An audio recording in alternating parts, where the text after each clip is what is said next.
और इस वक्त की बड़ी खबर, लखनऊ में पुलिस ने आईएस के आतंकी को मार गिराया है। लखनऊ में करीब 11 घंटे के ऑपरेशन के बाद सैफुल्ला नाम का ये आतंकी देर रात मारा गया। ये पूरी कार्रवाई मध्य प्रदेश के शाजापुर में कल सुबह ट्रेन में हमले के बाद शुरू हुई थी। खुफिया एजेंसियों ने संकेत दिए थे कि ट्रेन में हुए धमाके के पीछे आईएस के आतंकियों का हाथ था और इसके बाद छापेमारी शुरू हुई। 6 संदिग्ध आतंकी गिरफ्तार किए गए और एक आतंकी लखनऊ में मारा गया। इस वक्त की बड़ी खबर, लखनऊ में आईएस का आतंकी सैफुल्ला मार गिराया गया। 11 घंटे लंबी मुठभेड़ के बाद देश में आईएस का पहला हमला बताया जा रहा है। लखनऊ में आईएस का आतंकी सैफुल्ला मार गिराया गया। 11 घंटे तक ये मुठभेड़ चली।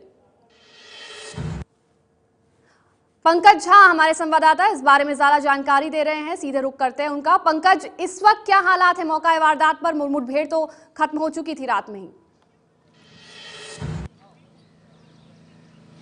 अमांदा, मेरे पीछे वो घर है जहां पर 11 घंटे तक यहाँ यूपी की एटीएस यानी एंटी टेररिस्ट स्क्वाड की कमांडो कार्रवाई चली है। और पहली बार लोग इस इलाके के हैरान और परेशान हैं कि यहाँ पर एक आतंकवादी जो आईएस के खोरासन मॉड्यूल का था, जो सैफुल्ला है, उसके 3 अलग अलग साथी, 2 कानपुर से, जो एक फैसल और एक इमरान, और तीसरा साथी फ़ख्र आलम जो इटावा के भरथना से गिरफ्तार किया गया। ये वो घर है जो बादशाह का है। 2 महीने पहले इन लोगों ने किराए पर लिया था और उसके बाद 4 लोग यहाँ रह रहे थे।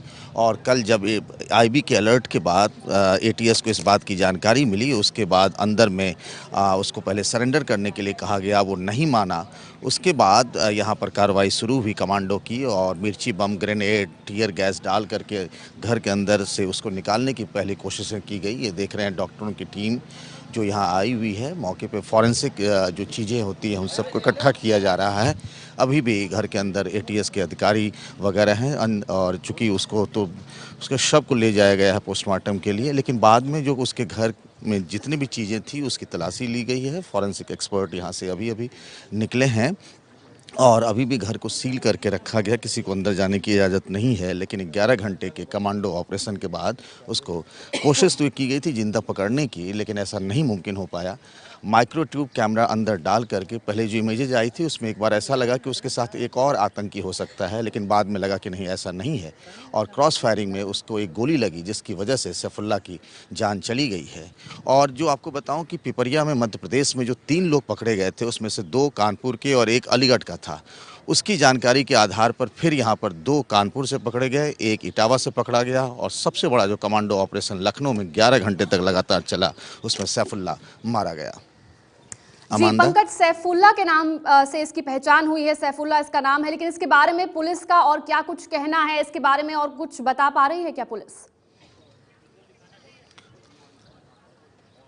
देखिए, बहुत ज़्यादा ब्यौरा नहीं दिया गया है। ये भी कानपुर का रहने वाला बताया जाता है। और ये जो एक आईएस का जो एक स्लीपर मॉड्यूल है जिसको आईएस खोरासन कहा जा रहा है यूपी पुलिस की तरफ से, और तमाम जो इंटेलिजेंस एजेंसीज हैं उसका लीडर इसको ही बताया जा रहा है। जो सैफुल्ला जो इनकाउंटर में एटीएस के इनकाउंटर में मारा गया, उसको बताया जा रहा है कि इस पूरी टीम का वो लीडर था। जी, और किस तरह की बरामदगी हुई है इस घर से पंकज? अभी तक इस बारे में बहुत ज़्यादा ब्यौरा नहीं मिला है, कौन सा वेपन था, उसके पास क्या था। हालांकि जो 2 लोग पकड़े गए हैं इटावा से, एक जो फ़ख्र आलम पकड़ा गया है, दूसरा फैसल और इमरान, उसके पास से कुछ आईएस के वीडियो मिले हैं, लैपटॉप हैं, कुछ मोबाइल्स हैं, कुछ डॉक्यूमेंट्स वगैरह मिले हैं। लेकिन क्या बरामद हुआ है सैफुल्ला से, अभी तक हमारे पास इसके बारे में कोई जानकारी नहीं है। जैसे ही मिलेगी हम आपसे शेयर करेंगे।